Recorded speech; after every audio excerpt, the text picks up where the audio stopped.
Bismillahirrahmanirrahim. Assalamualaikum warahmatullahi wabarakatuh. Innal hamdalillah nahmaduhu wa nasta'inuhu wa nastaghfiruh wa nu'minu bihi wa natawakkalu alayhi wa na'udzu billahi min shururi anfusina wa min sayyiati a'malina. Man yahdihillahu fala mudilla lahu wa man yudlil fala hadiya lahu. Asyhadu an la ilaha illallah wahdahu la syarika lah wa asyhadu anna sayyidina Muhammadan 'abduhu wa rasuluh. Allahumma salli wa sallim wa barik ala sayyidina Muhammad wa ala alihi wa ashabihi wa tabi'ina lahum bi ihsanin ila yaumil qiyamah. Amma ba'd. Qala Allah Ta'ala fil Qur'anil Karim, a'udzu billahi minasy syaithanir rajim. Ya ayyuhalladzina amanu kutiba 'alaikumus shiyam kama kutiba 'alal ladzina min qablikum la'allakum tattaqun. Wa qala Rasulullah sallallahu alaihi wasallam, Man shoma ramadhana imanan wa ihtisaban ghufira lahu ma taqaddama min dhanbihi wa ma ta'akhkhar. Atau kama qala alaihi salatu wassalam. Shadaqallahu al-'azim, shadaqa rasulul karim wa nahnu ala dhalika minasy syahidin wasyakirin. Walhamdulillahi rabbil alamin. Hadirin yang dimuliakan oleh Allah Subhanahu wa taala, tidak terasa sebentar lagi sudah dekat diri kita dengan bulan yang sangat mulia, bulan yang sangat suci, yaitu bulan Ramadan, yang mana pada bulan ini Allah Subhanahu wa taala memberikan keutamaan, memberikan kelebihan, memberikan fadilah kepada hamba-hambanya. Allah taala berikan kepada hamba-hambanya, yang mana pemberian Allah Subhanahu wa taala ini tidak diberikan kepada umat-umat sebelum umat akhir zaman. Hadirin yang dimuliakan Allah Subhanahu wa taala, maka Allah Subhanahu wa taala firmankan di dalam Al-Qur'an, A'udzu billahi minasyaitonir rajim, ya ayyuhalladzina amanu kutiba 'alaikumus shiyam kama kutiba 'alal ladzina min qablikum la'allakum tattaqun. Wahai orang-orang yang beriman, telah diwajibkan ke atas engkau, telah diwajibkan kepada setiap orang-orang yang beriman, yang mana memiliki iman kepada Allah Subhanahu wa taala, untuk apa hadirin? Untuk berpuasa. As-shiyam di sini ialah berpuasa pada bulan Ramadan. Kama kutiba 'alal ladzina min qablikum, sebagaimana telah diwajibkan ini puasa kepada orang-orang atau umat-umat sebelum umat baginda Nabi Muhammad sallallahu alaihi wasallam, la'allakum tattaqun, agar kalian bertakwa. Maka di sini ulama sampaikan bahwasanya target daripada puasa, hasil daripada puasa kita pada bulan Ramadan ialah apa hadirin? Ialah tambahnya takwa dalam diri kita. Bertambahnya takwa kepada dalam diri kita, bertambahnya khauf dan raja kepada Allah Subhanahu wa taala. Inilah tujuan utama daripada puasa pada bulan Ramadan. Hadirin yang dimuliakan oleh Allah Subhanahu wa taala, maka apa keutamaan takwa? Allah Subhanahu wa taala firmankan di dalam surat At-Talaq, ya wa may yattaqillaha yaj'al lahu makhraja wa yarzuqhu min haitsu la yahtasib. Allah Ta'ala berikan keutamaan khusus kepada orang-orang dan hamba-hambanya yang bertakwa. Barang siapa yang bertakwa kepada Allah Subhanahu wa ta'ala, maka Allah Subhanahu wa ta'ala akan berikan kepada dia makhraja, yakni jalan-jalan keluar dari setiap masalah-masalahnya, dari setiap problem-problem dan trouble-troublenya.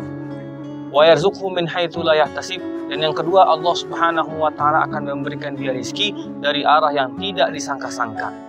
Hadirin Allah Subhanahu wa taala, maka pada bulan Ramadan yang penuh mulia ini, Allah Subhanahu wa taala berikan keutamaan. Rasulullah sallallahu alaihi wasallam sabdakan, "U'tiyat ummati khamsa khisalin." Telah diberikan 5 perkara kepada umatku, yang mana 5 perkara ini tidak diberikan kepada umat-umat sebelum umatku. Tidak diberikan kepada umat-umat terdahulu sebelum umat baginda Nabi Muhammad sallallahu alaihi wasallam. Yang pertama ialah khulufu fami shaim atyabu 'indallahi birrihil misk.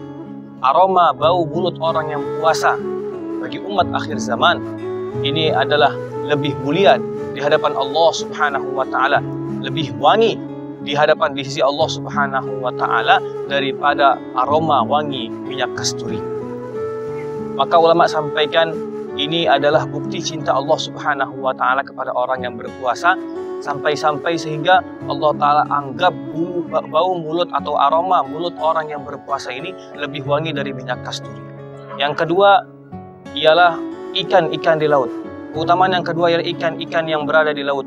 bahkan ikan-ikan yang berada di dasar laut senantiasa mendoakan kebaikan, senantiasa mendoakan ampunan dan rahmat, mendoakan maghfirah untuk orang yang berpuasa sampai mereka berbuka. Yang ketiga adalah Allah Subhanahu wa Ta'ala akan menghiasi surga setiap hari pada bulan Ramadan. Kita tahu sendiri hadirin, surga ini adalah saking indahnya, saking bagusnya surga. Rasulullah sabdakan, "Mala ainun ra'at." Rasulullah mensifati surga, "Mala ainun ra'at." Tidak pernah dilihat oleh mata. Wala udhunun sami'at, belum pernah didengar oleh telinga. Wala khatara ala qalbi bashar, belum pernah terdetik dalam hati seorang hamba pun. Saking indahnya surga. Namun pada bulan suci Ramadan, setiap hari pada bulan suci Ramadan, Allah Subhanahu wa Ta'ala senantiasa menghiasi surga, lebih indah lagi, lebih indah lagi. Yang keempat, Allah Subhanahu wa Ta'ala akan membelenggu daripada syaitan-syaitan yang jahat, yang senantiasa menggoda manusia kepada keburukan. Ini Allah Subhanahu wa Ta'ala belenggu mereka sehingga mereka tidak dapat menggoda hamba-hambanya Allah Subhanahu wa Ta'ala. Dan yang kelima ialah yang paling keutamaan yang paling mulia, yaitu apa hadirin? Pada malam akhir pada bulan Ramadan, Allah Subhanahu wa Ta'ala akan memberikan ampunan. Maka di sini ulama sampaikan, disebutkan ialah malam ini juga disebut sebagai malam jaizah atau malam pembalasan. Maka para sahabat radhiyallahu anhum ajma'in, mereka bertanya kepada Rasul, "Ya Rasulullah sallallahu alaihi wasallam, wahai Nabiullah, apakah malam ini adalah malam Lailatul Qadar?" Maka Rasulullah sallallahu alaihi wasallam bersabda, "Bukan. Ini beda dengan malam Lailatul Qadar. Yani ini adalah malam di akhir daripada bulan Ramadan. Ini disebut sebagai malam jaizah, yakni malam pembalasan. Setiap pekerja, setiap orang yang bekerja, maka akan diberikan daripada pembalasannya, akan diberikan daripada ganjarannya di saat akhir daripada kerjanya. Begitu juga dengan orang yang berpuasa. Orang yang berpuasa, karena lelahnya, karena capeknya, dia menahan lapar, menahan dahaganya, maka Allah Subhanahu wa Ta'ala memberikan ganjaran berupa ampunan dan maghfirahnya pada malam jaizah tersebut.